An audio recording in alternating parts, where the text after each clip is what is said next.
Knitting techniques. The knit front and back increase. English style.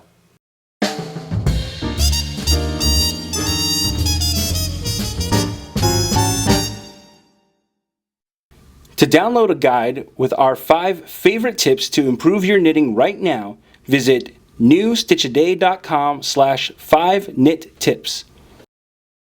For this tutorial, you'll need the following materials: a pair of knitting needles and a ball of yarn. Special thanks to our sponsor Lion Brand for providing today's yarn. Today we are using their Lion's Pride Woolspun, available exclusively at Michael's Craft Stores and lionbrand.com, in the color Taupe. The knit front and back increase is one of the most basic increases in knitting. You create an extra stitch in your fabric which will allow you to shape the fabric, right? We're increasing the number of stitches that we have in the row. And we do this basically by knitting into one stitch 2 times. This technique generally leaves a what looks like a purl bump in your fabric. So it's not my favorite technique for doing stockinette increases, although a lot of patterns use this technique to increase in stockinette, but this is a great technique for increasing in garter stitch. So as you can see in the swatch that I've done of all garter stitch, it's kind of hard to see where the increases are. They're actually right along this edge here, but that purl bump ends up getting sort of hidden in the garter stitch. You can see it here, here, here, and here, but in the fabric as a whole, they're pretty invisible. So this is my preferred technique for increasing in garter stitch.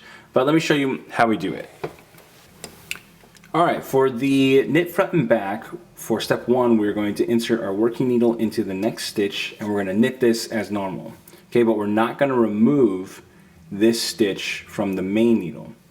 So for step 2, we're actually going to come around the other side of the stitch and we're going to go into the back loop. Okay, so just like knitting through the back loop. Alright, and then we will finish up knitting that and transferring it over, like so. Okay, let me show you how we do that again one more time because it's pretty quick. Okay, very simple and easy to do.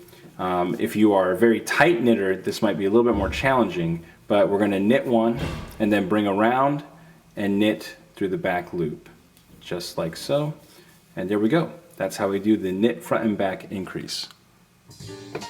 Hey, I'm Johnny Vasquez, founder of New Stitch a Day and your teacher for this tutorial. I want to thank you so much for taking the time to learn from us. If you'd like to see more videos just like this, we produce new content every single day, hence New Stitch a Day. You can click the subscribe button so that you don't miss a single stitch. And if you click one of the links to the side here, you can see the previous stitch in our series or the next stitch in our series. And if you click this link, you'll be able to see one of my favorites.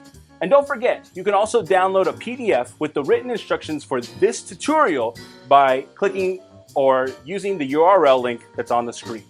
Again, I want to thank you so much for learning with us, and I hope that we've helped make your knitting and crochet skills a little bit better today. Yarn on!